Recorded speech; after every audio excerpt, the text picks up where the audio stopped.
जी के चैप्टर से हमने यहाँ पर एक क्वेश्चन पिक किया है और बेसिकली ये क्वेश्चन जो है that is about the work actually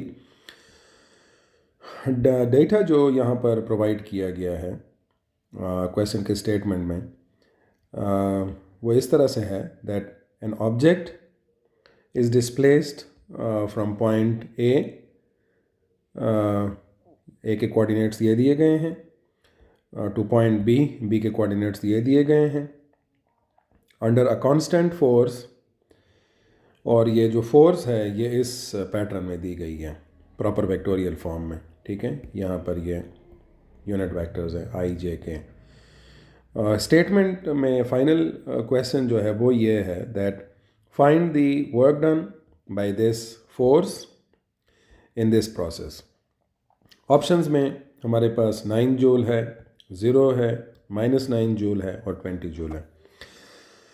अक्सर स्टूडेंट्स को इस किस्म के प्रॉब्लम सॉल्व करने में ये प्रॉब्लम होती है या ये मुश्किल सामने पेश आती है क्योंकि हम जो वर्क का नॉर्मल फार्मूला सॉल्व करते हैं सो उसमें हम पिक करते हैं work is equal to F D cos theta.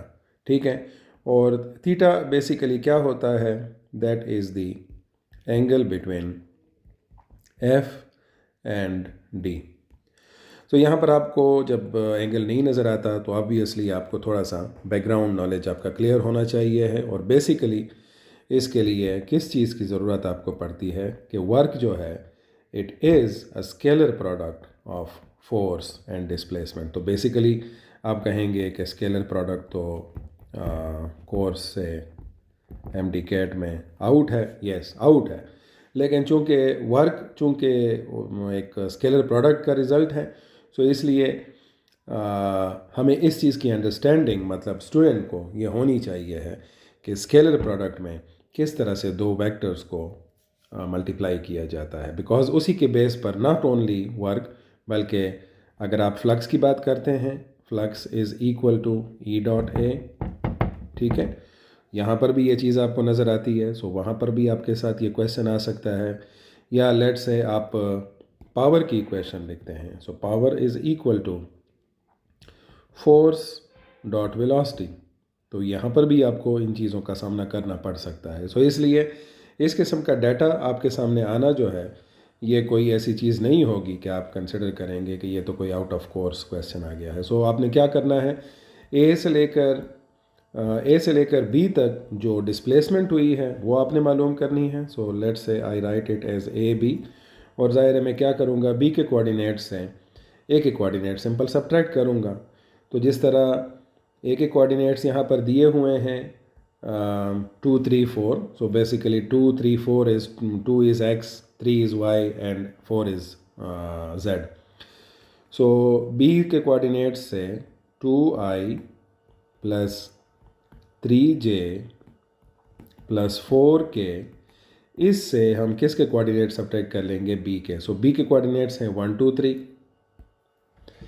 Minus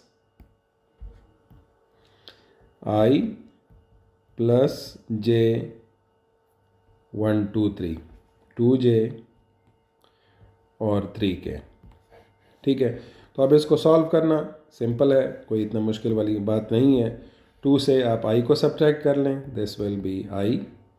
3 से आप 2j को सब्ट्रैक्ट कर लें 3j से, तो दैट विल बिकम j, और 4k से आप 3k सब्ट्रैक्ट कर लें, इट विल बी k। सो ये आपके पास जो एक्चुअली डिस्प्लेसमेंट वेक्टर है वो ये आ जाएगा।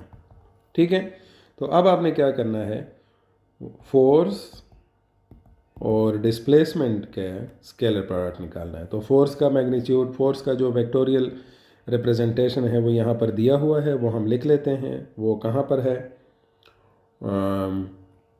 2i plus 3j plus 4k,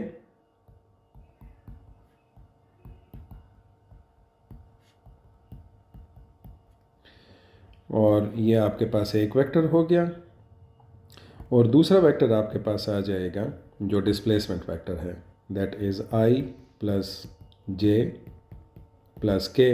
तो अब आपने सिर्फ इसको स्केलर प्रोडक्ट के रूल पर मल्टीप्लाई करना है। यहाँ पर मैं आपको बता दूँ कि I dot I, J dot J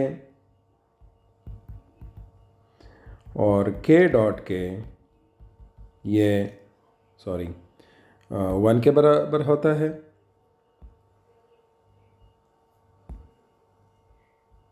ठीक है, और जो एक दूसरे के परपेंडिकुलर वेक्टर्स हैं जैसे कि आई डॉट जे या जे डॉट के या आई डॉट के, ये सारे के सारे किसके बराबर होंगे? 0 के। तो इस तरह से यहाँ पर अगर आई डॉट के है तो के डॉट आई भी 0 के बराबर होगा। सो इस वजह से मैं क्या करूँगा, पहले सिंपल मल्टीप्लिकेशन के रूल के मुताबिक 2 को मैं आई के साथ मल्टीप्लाई करूँगा। सो 2i into I that will be 2, I dot I से आपको 1 मिलेगा। ठीक है, फिर उसके बाद इसी 2 को मल्टीप्लाई करेंगे जे के साथ, तो ये क्या हो जाएगा, आई डॉट जे पर फार्मूला अप्लाई हो जाएगा, ख़त्म। इसी तरह से आई को मैं के साथ मिक्स करूँगा तब भी ख़त्म हो जाएगा। फिर 3 की बारी आएगी, 3 आई के साथ मल्टीप्लाई होगा, जे डॉट आई ये ख़त्म हो जाएगा। फिर ये मल्टीप्लाई होगा जे के साथ, सो 3 1s are 3 और जे डॉट जे से आपको मिल जाएगा 1। और इस तरह से 3k के साथ 3j k के साथ मल्टीप्लाई होकर 0 हो जाएगा बिकॉज जे डॉट के है। इस तरह से 4k की बारी आएगी तो 4k आई के साथ 0, 4k जे के साथ 0 और 4k k के साथ क्या बन जाएगा, 4k डॉट के, और ज़ाहिर है इसकी जगह हमें क्या लगाना पड़ेगा, 1। ठीक है, सो दैट्स 2 + 3 + 4 आपके पास आ जाएगा 2 + 3 5, 5 + 4 9। सो 9 जूल आपके पास यहाँ पर करेक्ट ऑप्शन आ जाएगा। ठीक है, सो आपके पास हम ऑप्शन की तरफ जाएं तो आपके पास जो करेक्ट आंसर है that will be option number A. तो आई होप सो यहाँ पर आपको कंफर्म हो गया होगा कि किस तरह से इस तरह के प्रॉब्लम्स को आपने सॉल्व करना है। Thank you.